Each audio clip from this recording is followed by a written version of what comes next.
لہٰذا ہم اور آپ سمجھتے ہیں کہ پتہ نہیں آج کی دنیا بڑی ماڈرن دنیا ہے، اس بات نا، جتنے ہم ظاہری طور پر ماڈرن ہوتے جا رہے ہیں اتنی ہماری جاہلیت شدید ہوتی جا رہی ہے۔ یہ خود اپنے جگہ ایک بحث ہے کہ جاہلیت کسے کہتے ہیں، اور پھر پورا موضوع ہے جس کی طرف رہبر معظم نے اشارہ فرمایا کہ جو آپ کی واقعاً سیاسی اور اجتماعی اور ایک جسے کہنا چاہیے علمی بصیرت کا خود ایک نمونہ ہے۔ ایک عنوان رہبر نے اپنی تقریر میں استعمال کیا ماڈرن جاہلیت کا، اور واقعاً اس پر جب بعد میں محققین نے کام کیا تو وہ متوجہ ہوئے کہ رہبر نے کتنے اہم عنوان کی طرف اپنی تقریروں میں توجہ دلائی۔ اس وقت ہم شدید قسم کی اشارہ کر دیتا ہوں تاکہ بات آپ کو سمجھ میں آئے۔ پیغمبر گرامی اسلام حضرت محمد صلی اللہ علیہ وسلم حضرت کا ارشاد ہے، آپ نے فرمایا بعثت بین الجاہلیتین، میں دو جاہلیتوں کے درمیان مبعوث کیا گیا، وجاہلیت الاخری اشد من جاہلیت الاولی، جو بعد والی جاہلیت ہے وہ پہلی والی جاہلیت سے زیادہ شدید۔ ہم جاہلیت کسے کہتے ہیں جی؟ کہتے ہیں جی جاہلیت اس لیے تھی کہ وہ لوگ جو تھے وہ اپنی بچیوں کو زندہ دفن کرتے تھے۔ وہ جاہلیت کا شکار کیوں تھے؟ وہاں پر برہنگی تھی۔ جاہلیت کا شکار کیوں تھے؟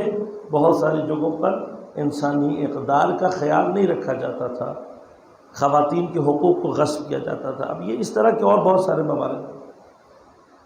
وہ جتنے موارد ہیں آج لا کر انہیں موارد کو آپ تلاش کریں گے تو آپ کو پتہ لگے گا کہ ان کی شدت اس سے کئی گنا زیادہ ہو چکی ہے، گرچہ اس کی شکل تھوڑی سی تبدیل۔ اتنے جاہل عرب نے اپنی بیٹیاں زندہ دفن نہیں کی ہیں جتنی ماڈرن جاہلیت کے پڑھے لکھے افراد جتنی شدت سے انہوں نے اپنی بیٹیوں کو ماں کے پیٹ میں مارا۔ فرق صرف کیا ہوا ہے، ان کو پتہ نہیں، ان کو پیدا ہونے کے بعد پتہ لگتا تھا تو بیٹی کو مارتے تھے، ایسا ہی ہے نا۔ جب بیٹی پیدا ہوتی تھی تو بڑا برا لگتا تھا انہیں، اور پھر وہ بعض افراد ان کو مار دیتے تھے، بعض زندہ دفن کر دیا کرتے۔ خب آج کل کیا ہوتا ہے؟ آج کل ٹیکنالوجی کے ذریعے سے تھوڑا سا پہلے پتہ لگ جاتا ہے۔ جیسے ہی پتہ لگتا ہے کہ ماں کے پیٹ میں جو بچہ ہے یہ لڑکی ہے، بالکل وہی کیفیت ہوتی ہے ماں باپ کی کہ جو جاہلیت کے دور میں ہوا کرتی۔ پھر وہ کیا کرتا ہے؟ ڈاکٹر کو تھوڑی سی رشوت دے کے پیسے دے کر اس بچی کو پیدا ہونے سے پہلے ہی ہلاک کر دیتا ہے۔ آج اگر آپ ریشو اٹھا کر دیکھیں تو آپ کو پتہ لگے گا کہ اس قتل کا ریشو کہہ رہا ہوں، تعداد نہیں کہہ، تعداد تو الٹیمیٹلی آج زیادہ ہے، ریشو زیادہ ہونے کا مطلب کیا ہوتا ہے؟ شدت پتہ لگتی ہے۔ کیونکہ مثلا کہیں کسی جگہ پہ 100 آدمی رہتے ہوں، 10 آدمی رہتے ہوں اور ایک آدمی کام انجام دے تو کہیں گے جی ایک آدمی نے کام انجام دیا۔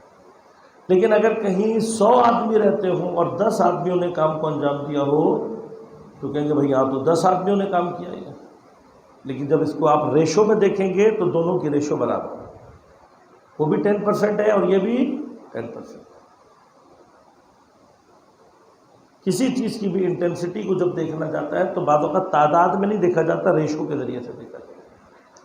لہذا آج کے دور میں بچیوں کو قتل کرنے کا جو ریشو ہے وہ عرب جاہلیت کے دور سے بہت زیادہ، اور اس میں پھر عرض کر دوں کہ صرف ہم نہیں، پوری دنیا میں مسائل ہیں یہ، یعنی یہ بیٹی کا مسئلہ صرف ہمارے ملک پاکستان میں ہندوستان میں نہیں ہے، اس میں پوری دنیا میں بچوں کو اسی طرح سے ہلاک کیا جاتا ہے۔ وہ فحاشی کیا کرتے تھے؟ اس وقت دنیا فحاشی کی جس سطح پر ہے اس سے پہلے کبھی اتنی فحش نہیں۔ وہ جاہل تھے کیونکہ وہ برہنہ مثلا کیا کیا کرتے تھے؟ طواف کیا کرتے تھے، اور آج برہنگی اس سطح پر ہے کہ جس کو میں اور آپ تصور بھی نہیں کر سکتے۔ خواتین کا استحصال جتنا آج کی ماڈرن دنیا میں ہو رہا ہے اس سے پہلے کبھی نہیں۔ یہ جو ویسٹ آزادی کے جھوٹے نعرے لگاتا ہے، خواتین کے حقوق کے جھوٹے نعرے لگاتا ہے، ویسٹ نے جتنا خواتین کو دنیا میں ذلیل کیا ہے آزادی کے نام پر، اس سے پہلے کبھی بھی عورت خواتین اس قدر ذلیل نہیں کی۔